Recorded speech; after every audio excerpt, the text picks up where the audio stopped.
DElEd math second semester के chapter 4 में आप लोग का बहुत बहुत स्वागत है।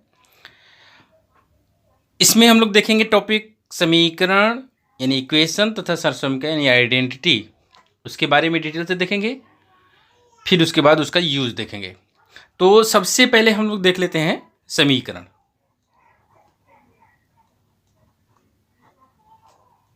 इक्वेशन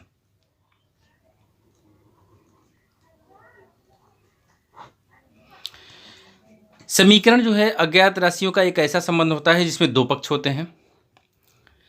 दोनों पक्ष आपस में बराबर नहीं होते हैं।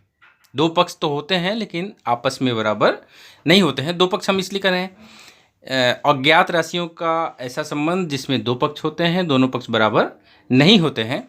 जैसे हम लोग ले लें दो पक्ष 3x + 4 = 2x + 3। ये देखिए बराबर के इधर ए पक्ष और बराबर के उधर दूसरा पक्ष। ठीक है, दो पक्ष हो गए। और इसमें ये जो x है अज्ञात राशि है या इसको चर राशि भी बोलते हैं। तो इस तरह का जो संबंध होता है इसी को समीकरण कहा जाता है। और समीकरण कई प्रकार के होते हैं। इनका अगर हम वर्गीकरण करें, वर्गीकरण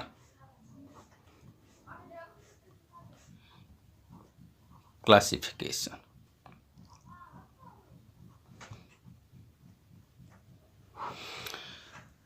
समीकरण का जो वर्गीकरण होता है उसके घात के आधार, जो चर राशि होती है या जो ज्ञात राशि होती है उसके घात के आधार पर ही हम समीकरण का वर्गीकरण करते हैं। अगर कहीं चर राशि का घात 1 है तो उसको हम एक घातीय समीकरण कहेंगे। तो पहला हमारा हो जाएगा एक घातीय समीकरण,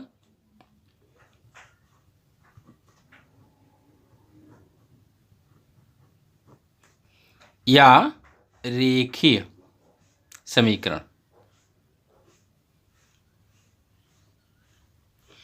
रेखीय समीकरण भी, इसको रेखीय समीकरण भी कहा जाता है।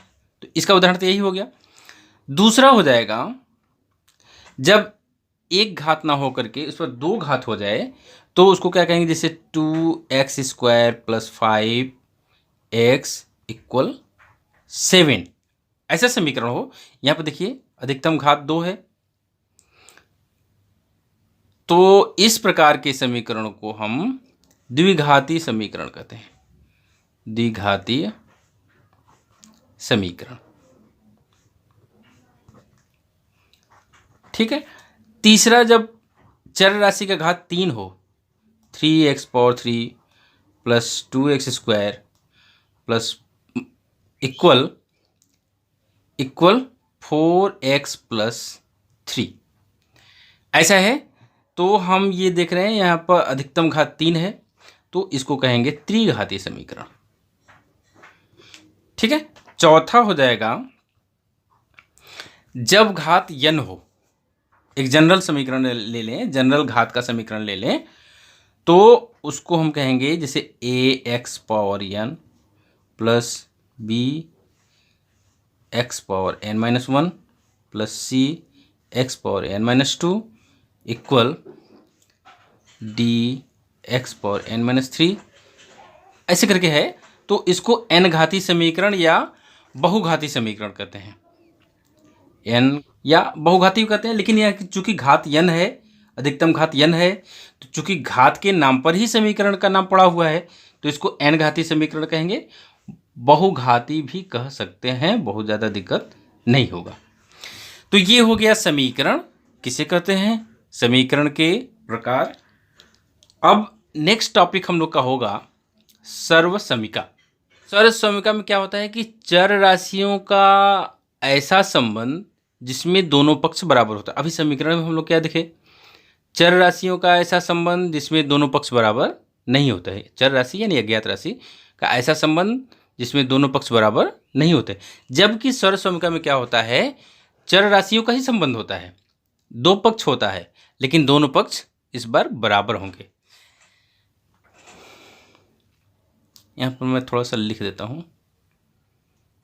अब ये हो गया, जैसे चर राशियों का ऐसा संबंध जिसमें दोनों पक्ष बराबर हों उन्हें सर्वसमीका कहते हैं।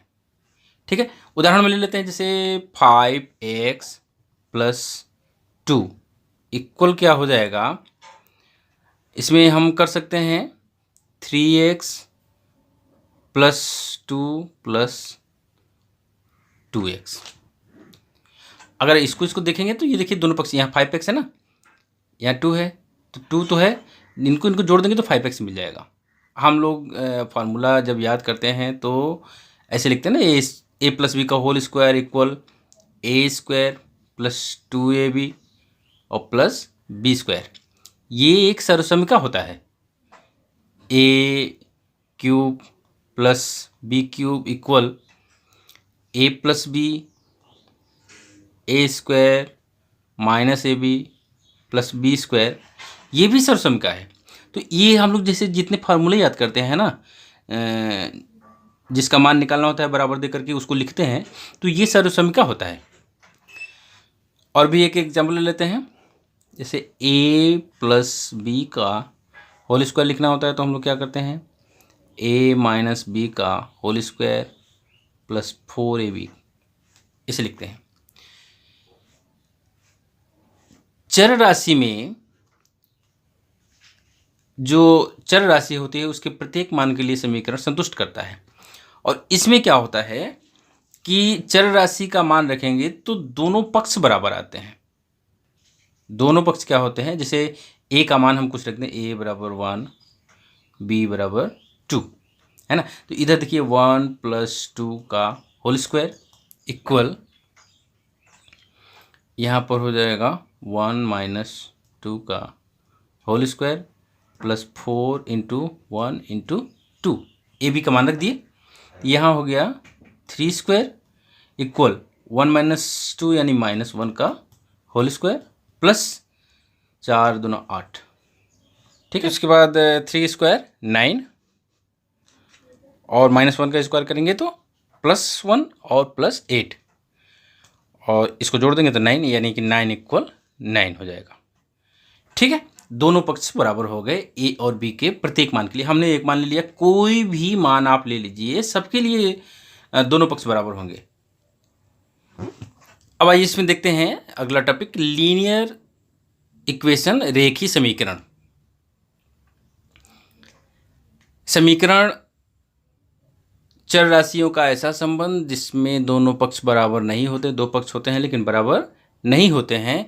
अब उन समीकरणों में अगर कहीं चर राशि का घात 1 हो, चर राशि का घात 1 हो, तो उस प्रकार का जो समीकरण बनता है उसको हम लीनियर इक्वेशन या रेखीय समीकरण कहते हैं। चर राशि का घात 1 हो, जैसे 5x प्लस 3 इक्वल 2x। ये देखिए ये पक्ष बराबर नहीं है, दो पक्ष हैं लेकिन दोनों पक्ष बराबर नहीं है। लेकिन यहाँ पर चर राशि का घात 1 है तो इसको हम कहेंगे रेखीय समीकरण,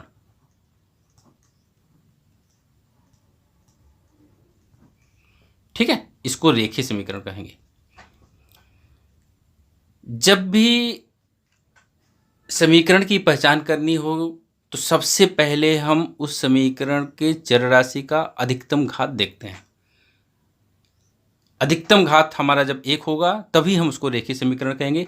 उस समीकरण के बीच में कहीं पर भी किसी भी चर का, और जैसे चर तो एक ही होगा क्योंकि ये जो टॉपिक है, जो सिलेबस है, उसमें रेखीय समीकरण एक ही चर में दिया हुआ है, तो उस एक चर का घात 1 होना चाहिए, ठीक है, तभी हम उसको रेखीय समीकरण कहते हैं। और भी बहुत से एग्जाम्पल हो सकते हैं, जैसे एक्स स्क्वायर को अंडर रूट में ले लीजिए plus 5x equal 9x square under root plus 16x square plus 7। ये देखिए ये कौन सा समीकरण है, अंडर रूट वगैरह में है, तो इसको पहले हल कर लीजिए एक बार। एक्स स्क्वायर का वर्गमूल निकालेंगे तो मिलेगा x plus 5x equal 9x² का वर्गमूल निकालेंगे तो मिलेगा 3x, प्लस 16x² का निकालेंगे तो मिलेगा 4x। माइनस को छोड़ देते हैं, इसका वर्गमूल तो है प्लस माइनस आएगा ना, तो हम प्लस ले रहे हैं। ये हो गया 7। अब इसमें देखिए जोड़ेंगे घटाएंगे वो बात की बात है, लेकिन यहाँ पर चर राशि का घात देख लिया जाए तो चर राशि का घात 1 है, ठीक है ना। तो इस पूरे समीकरण को हम रेखीय समीकरण कहेंगे इसको, क्योंकि ये तो इसी का है ना, रेखीय समीकरण।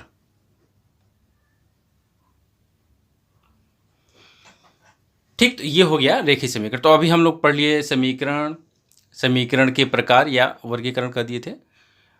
फिर उसके बाद सर्वसंख्या पढ़ लिया हम लोग। उसके बाद रेखीय समीकरण, स्पेशली एक रेखीय समीकरण का टॉपिक है, तो रेखीय समीकरण भी हम लोग डीएलएड मैथ सेकेंड सेमेस्टर के चैप्टर 4 समीकरण तथा सर्वसंख्या के प्रश्न बैंक में हम लोग पहले लघुत्तरी प्रश्न देखेंगे। लघुत्तरी प्रश्न में हमने क्वेश्चन नंबर 5 लिया है, question number 5 and question number 7। Question number 6, 5 और 7 के आधार पर ही है, इसलिए हमने छोड़ा है। और 5 के पहले का जो है वो डिफिनीशन है, तो हम उसको हमने छोड़ा है। तो आइए देखते हैं इसका सोल्यूशन। क्वेश्चन नंबर 5 का x + 2/3 = 2x + 1/4 को हल करना है। तो इस पहले यहाँ पर 4 का जो है लघुत्तम ले ले, यहाँ पर बटे में 1 है तो 4 लघुत्तम। तो x + 2/3 इक्वल, जब 4 लघुत्तम लेंगे तो 4 दूना 8, x + 1/4। 4 का इधर गुणा, 3 का इधर गुणा, तो 4 का इधर गुणा करेंगे तो 4x + 8 equal 24x, 24x and +3। ठीक है, 4x को उधर और 8 को इस साइड में। अब 4x को उस साइड और 3 को इधर, तो 8 - 3 इक्वल 24x - 4x। यहाँ हो गया 5 इक्वल 20x, x इक्वल क्या हो जाएगा 5/20, मीन्स x इक्वल कितना हो जाएगा 1/4। x का मान निकलेगा, इसी को कहते हैं हल करना, x की वैल्यू निकालनी है। चलिए इसी तरह से क्वेश्चन नंबर 6 स्वयं कीजिए। क्वेश्चन 6 स्वयं कीजिए।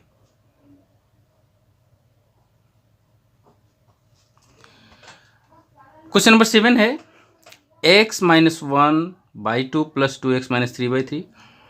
तो लघुत्तम ले लेंगे यहाँ पर सोल्यूशन में 6 एलसीएम, तो 2 3 6 3 का ऊपर गुणा करेंगे तो ऊपर हो जाएगा 3x - 3 प्लस 3 × 6 2 का ऊपर गुणा करेंगे 4x - 6 इक्वल, इधर 3 और 4 का लघुत्तम 12, 3 चौको 12, ऊपर हो जाएगा 8x - 4 × 12, 3 का ऊपर गुणा। देखिए चूँकि यहाँ माइनस है तो ये प्लस हो जाएगा, ये माइनस होगा, तो 4 × 3 = 9 प्लस 9 × 27। ठीक है, अब सजाती पदों को जोड़ दें। 4 × 3 = 7x - 9 बटे में 6 बराबर, यहाँ पर घट रहा है -x प्लस 27 / 12।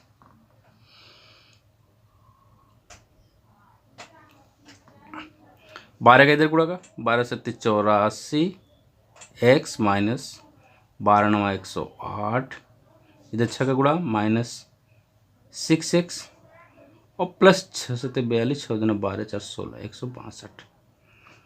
ठीक है, अब 6x को इधर और 108 को उधर, 84x प्लस 6x इक्वल 162 + 108। ये हो गया 90x बराबर 0.7। तो x बराबर क्या हो जाएगा 270/90, काट देंगे, यानी x बराबर कितना हो जाएगा 3।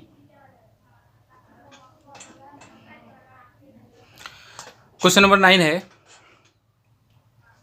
160 रुपये को रामेंद्र और हरेंद्र में इस प्रकार बांटिए कि रामेंद्र को हरेंद्र से 20 रुपये अधिक मिले। सॉल्यूशन, 160 रुपये को दो लोगों में बांटना है, रामेंद्र और हरेंद्र में, और इस प्रकार बांटना है कि रामेंद्र को हरेंद्र से 20 रुपये अधिक मिले। माना हरेंद्र को मान लेते हैं कि x रुपये मिला, माना हरेंद्र को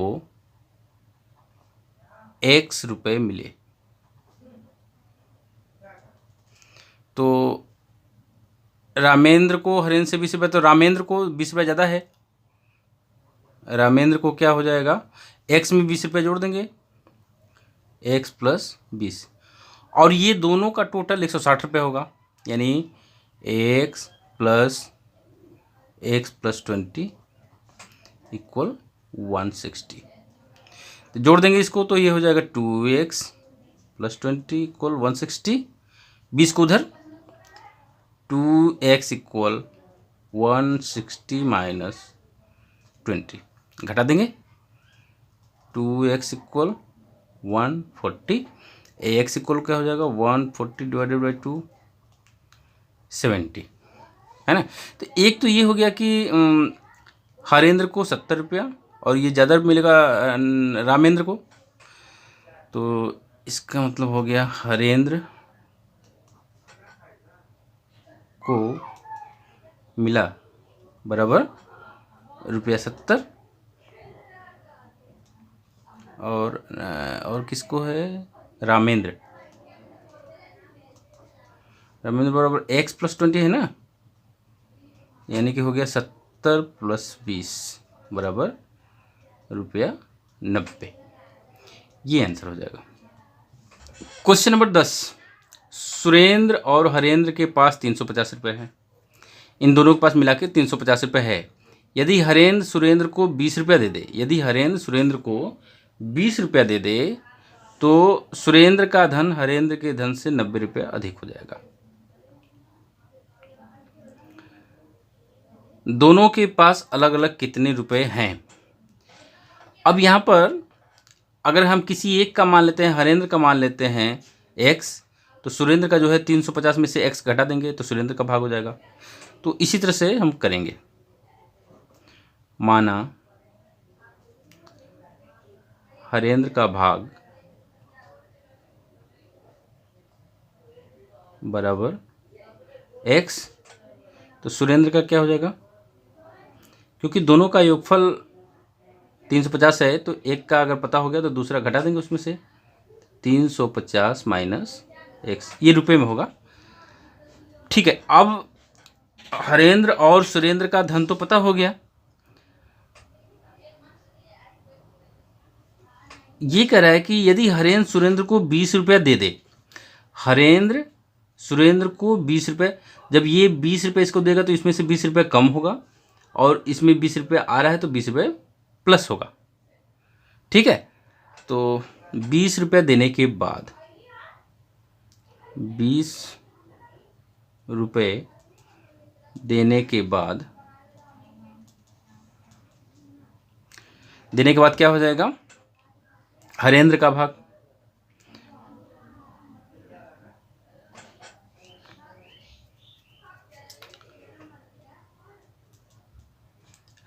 भाग बराबर x माइनस, हरेंद्र सुरेंद्र को 20 रुपये दे, हरेंद्र सुरेंद्र को दे रहा है तो ठीक है, x माइनस 20, और सुरेंद्र का क्या हो जाएगा, सुरेंद्र का भाग बराबर 350 माइनस x और प्लस 20 और हो जाएगा, यानी कि हो गया 370 माइनस x, इतना रुपया हो गया। ये करे जब ऐसा कंडीशन हो गया तो सुरेंद्र का धन हरेंद्र के धन से 90 रुपये अधिक हो जाएगा, तो सुरेंद्र का धन हरेंद्र से 90 रुपया अधिक हो जाएगा, यानी कि ये वाला जो धन है इस धन से 90 रुपया ज़्यादा है, यानी कि अगर इसमें हम 90 जोड़ दें तो यह इसके बराबर हो जाएगा। ठीक है, तो शर्तानुसार क्या है,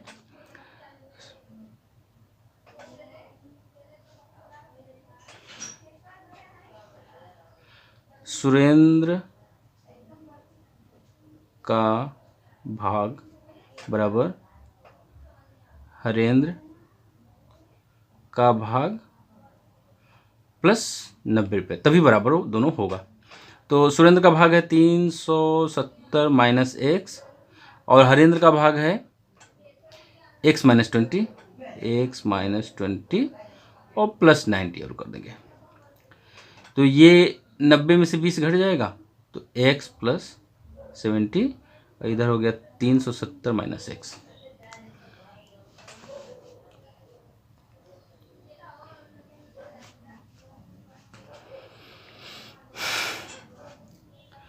तो x को उधर, 70 को इधर, 370 माइनस 70 बराबर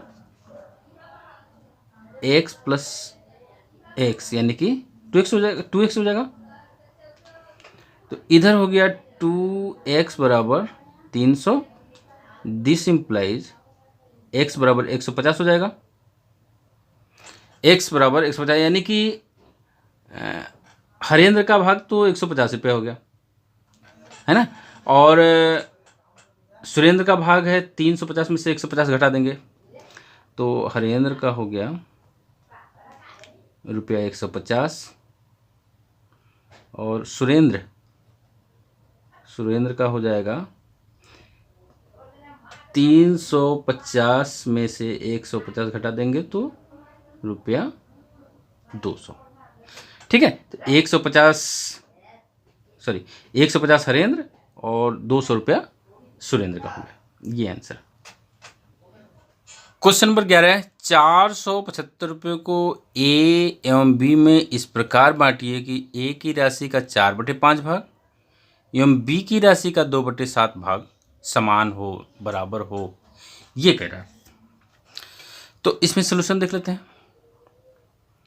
मान लेते हैं ए का भाग जो है x रुपया है, माना ए का भाग बराबर x, तो b का भाग क्या हो जाएगा, 475 में से घटा देंगे, 475 माइनस x, ये b का भाग हो गया।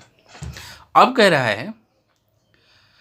रहा है कि a के भाग का 4/5 भाग और b का 2/7 भाग, इसका 4/5 और इसका 2/7 बराबर है।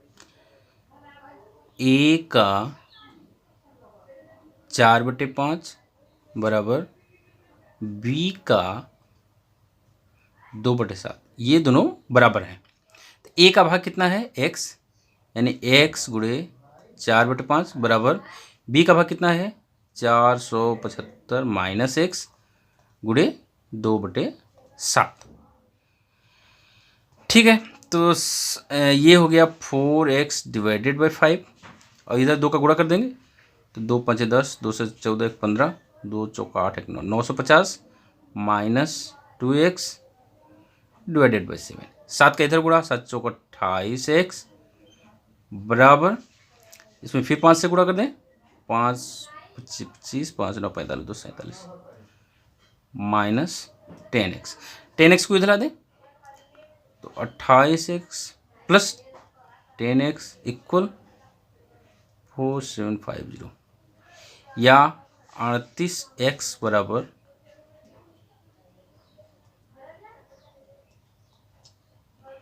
'x' बराबर क्या हो जाएगा, इसको काट देंगे तो हमको मिल जाएगा रुपया 125। ये सब रुपया में चल रहा है, तो 125 रुपया किसका हो गया, ए का भाग हो गया, बराबर ए का भाग। बी का भाग क्या हो जाएगा, 475 माइनस 125 बराबर रुपया 350। तो बी को 350 रुपये मिले और ए को 125 रुपये, ये आंसर हो गया। क्वेश्चन नंबर 12, सुरेश और महेश की आयु में 3 संबंधित 2 का अनुपात है, परंतु 12 वर्ष पूर्व सुरेश की आयु महेश की आयु की दुगुनी थी। दोनों की वर्तमान आयु बताइए। ये जो अनुपात है ना, ये वर्तमान का ही अनुपात है। तो मान लेते हैं कि सुरेश की आयु 3x वर्ष और महेश की 2x वर्ष है। माना सुरेश की आयु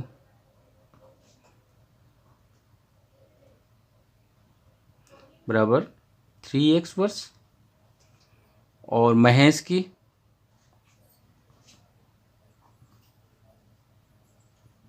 आयु बराबर 2x वर्ष।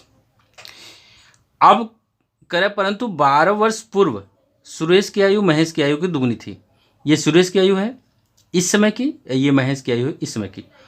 12 वर्ष पूर्व पहले की पूछ रहा है, तो इसमें से 12 घटाएंगे, इसमें से भी 12 घटाना होगा, और घटाने के बाद ये दिखाना है कि ये जो 12 वर्ष पूर्व की आयु होगी इसकी दुगनी होगी, इसकी दुगनी होगी। तो पहले लिखें 12 वर्ष पूर्व की आयु।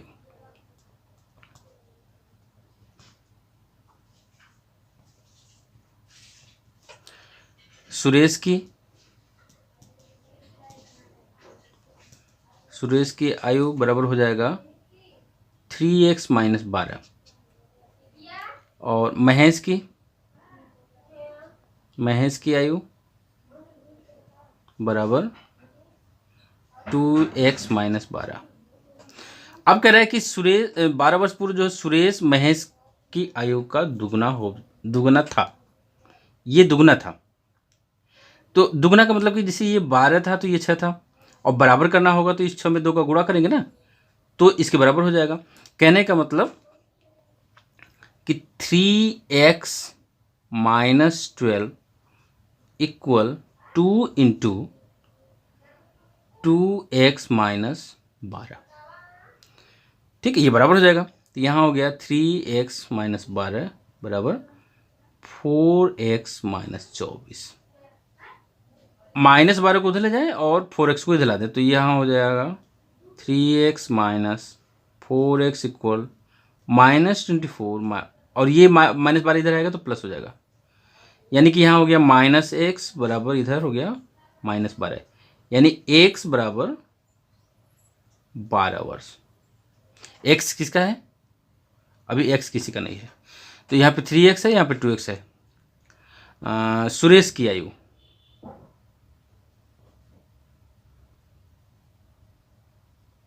बराबर 3x है, तो 3 गुणे 12 बराबर 36 वर्ष।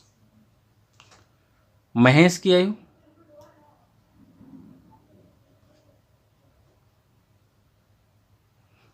आयु बराबर हो जाएगा 2x, यानी कि 2 गुणे 12 बराबर 24 वर्ष। 36 वर्ष और 24 वर्ष ये हो जाएगा। क्वेश्चन नंबर 13, किसी भिन्न का अंश उसके हर से 2 कम है। अंश जो है हर से 2 कम है।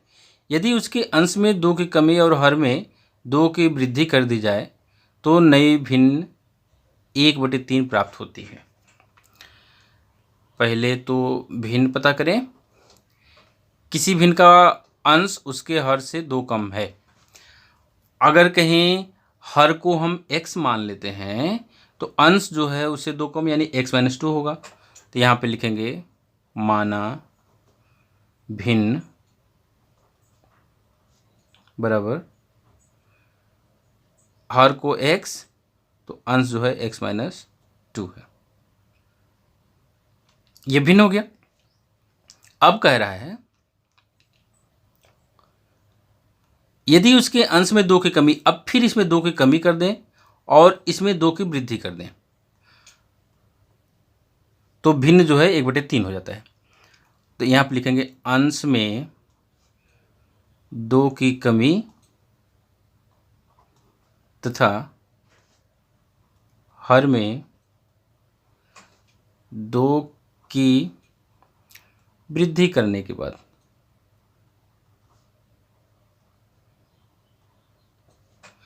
क्या हो जाएगा। देखिए अंश तो पहले से इतना है, फिर इसमें 2 की कमी, हर जो है पहले x है और इसमें 2 बढ़ा दे रहे हैं, तो यह भिन्न जो है 1/3 हो जाता है, या बेटा 1/3 हो जाता है।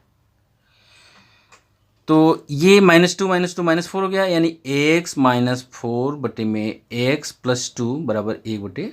3 का इधर गुणा, 3x - 12 बराबर x + 2। 12 को उधर, x को इधर, 3x - x बराबर 2 + 12 यानी कि 14। इधर हो गया 2x बराबर 14। दिस इम्प्लाइज भाग दे देंगे तो x बराबर हो गया 7। x का मान 7 आ गया। तो भिन्न क्या हो गया? भिन्न है x - 2 बटे में x, यानी कि 7 - 2 बटे में 7। तो कितना हो जाएगा? 5/7। ठीक है, ये हो गया। Question number 14। 1 जुलाई 2002 को मुझे 4,500 रुपये का वेतन मिला, जिसमें कुल 55 नोट थे। कुल कितने थे? 55 नोट थे। 100 रुपये और 50 रुपये मूल्य के ये, अच्छा मूल्य के थे ये जो 55 नोट थे वो 100 रुपये और 50 रुपये के मूल्य के थे। बताइए प्रत्येक मूल्य के कितने कितने नोट थे। ये कह रहा है कि 100 रुपये के कितने नोट थे और 50 रुपये के कितने नोट थे। कुल 55 नोट थे। तो हम ये मान लेते हैं कि 100 रुपये के x नोट थे, तो 50 रुपये के इसमें से x घटा देंगे ना। कुल 55 नोट थे और 100 का हमको पता हो गया कि x नोट है, तो 55 में से x को घटा देंगे तो 50 का नोट का संख्या पता चल जाएगा। तो माना 100 रुपये के नोटों की संख्या बराबर x, तो क्या हो जाएगा? 50 रुपये के नोटों की संख्या बराबर 55 - x। ये तो देखिए, ये 100 के नोट की संख्या है, ये 50 के नोट की संख्या है। अब इस पूरे 100 के नोट की संख्या में 100 का गुणा कर दें और इस पूरे 50 के नोट की संख्या में 50 का गुणा कर दें और दोनों को जोड़ दें, तो ये 4,500 रुपये के बराबर हो जाएगा। ठीक है, तो यहाँ पे लिखेंगे 100 रुपये का कुल, 100 रुपये नोटों, 100 के नोटों का कुल मूल्य बराबर कितना हो जाएगा? x गुणे 100 बराबर 100x। यहाँ पे फिर लिखेंगे 50 के नोटों का कुल मूल्य बराबर हो कितना हो जाएगा? 55 - x गुणे 50। ये गुणा कर देंगे तो 5 × 25 और -50x। इसको जोड़ेंगे तो ये टोटल 4,500 के बराबर हो जाएगा, यानी कि 100x प्लस 2,750 माइनस 50x, ये हो जाएगा 4,500। ये घटा देंगे 50x और इसको उधर भेज दें, बराबर 4,500 माइनस 2,750, तो ये हो गया 50x बराबर, घटा दें 0, 10 में से 5 गया 5, 4, 14 में से 7 गया 7, 17, 50। x बराबर कितना हो जाएगा? 1,750/50, तो कट जाएगा, तो ये आ जाएगा 35। अतः 100 के नोटों की संख्या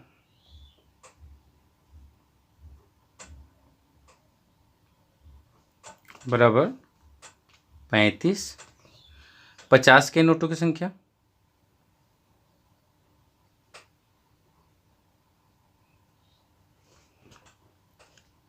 पचपन में से 35 घटा देंगे तो आ जाएगा 20। ठीक है, तो 50 के 20 नोट और 100 के 35 नोट। ये आंसर हो जाएगा। अब देखिए हमने लिया है क्वेश्चन नंबर 21। उसके पहले के जो सवाल हैं वो हल करने लायक हैं। सिंपली गुणा है, जोड़ है, तो उसको हमने छोड़ दिया है, आप लोग अपने से कर लीजिए उसको।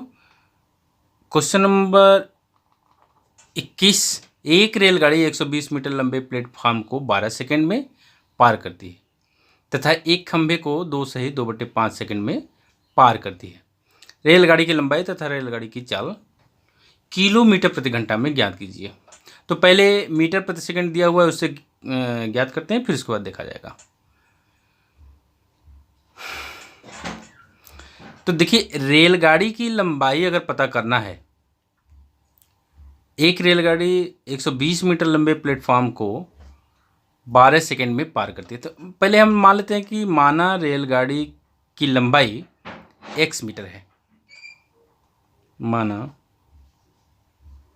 रेलगाड़ी की लंबाई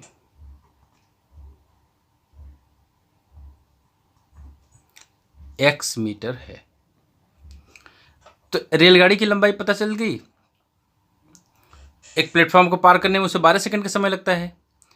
तो पूरा समय कैसे हम काउंट करेंगे? देखिए जैसे ये प्लेटफॉर्म है, ये 120 मीटर लंबा है।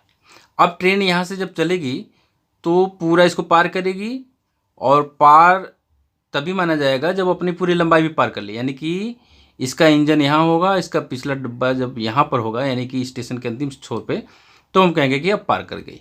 ये रेलगाड़ी है, ट्रेन है। तो पूरी लंबाई कितनी हो जाएगी? ये x है। यानी कि यहाँ से यहाँ तक इंजन के डब्बे को, सॉरी रेल के इंजन को यहाँ से यहाँ तक पहुँचने में 12 सेकंड का समय लगा। कितना सेकंड? 12 सेकंड का समय लगा। और इस 12 सेकंड में उसने 120 + x दूरी तय कर ली। ठीक है।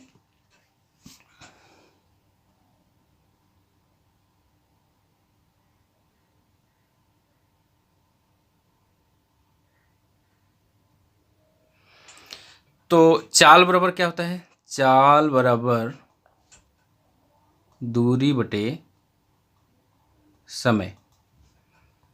तो दूरी कितना है?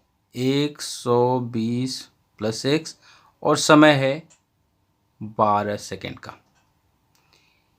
ठीक है।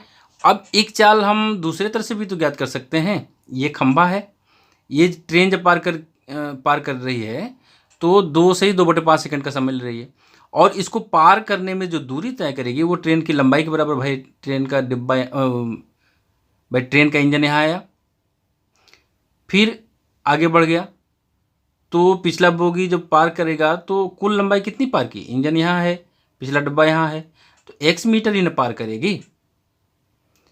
ठीक है। तो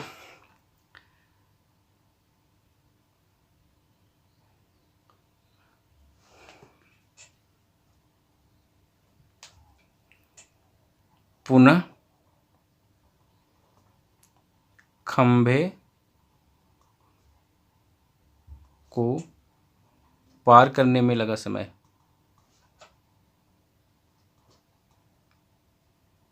बराबर 2 सही 2/5 सेकंड या 12/5 सेकंड। तो चाल क्या हो जाएगा? चाल हो जाएगा दूरी बटे समय। दूरी है x और समय 12/5, यानी कि 5x/12। ये मीटर प्रति सेकंड में हो रहा है। ये जो चाल आ रहा है ना, ये मीटर प्रति सेकंड में। अब भाई वही ट्रेन है, तो चाहे वो प्लेटफॉर्म को पार करे, खंभे को पार करे, चाल तो वही है। तो ये चाल और ये चाल बराबर हो जाएगा। दिस इम्प्लाइज 120 + x बटे 12 बराबर 5x/12।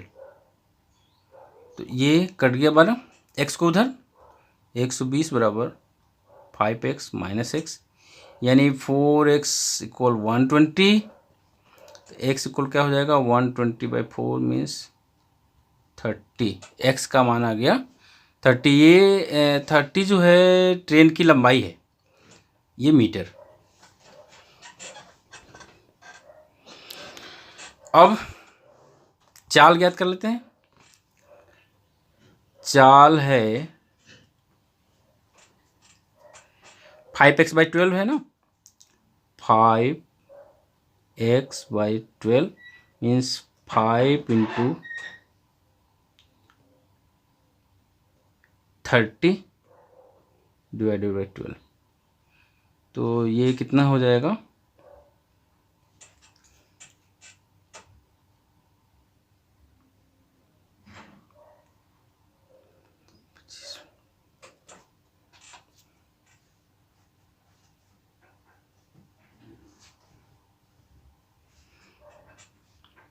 तो 6 से काट दें, 6×2 = 6×5 = 30, यानी कि हो गया 25/2 मीटर प्रति सेकेंड। लेकिन चाल को किलोमीटर प्रति घंटा बदलना है, तो 25/2 को हम 18/5 करेंगे, तो मीन्स हो जाएगा 5×5 = 25, तो 9 18 means 9×5 = 45, 45 kilometre per hour, 45 kilometre प्रति घंटा हो गया चाल, और लंबाई हो गया 30 मीटर, लंबाई बराबर 30 मीटर। ये सब टोटल आंसर हो जाएगा। ठीक है, तो इस तरह से ये चैप्टर समाप्त होता है।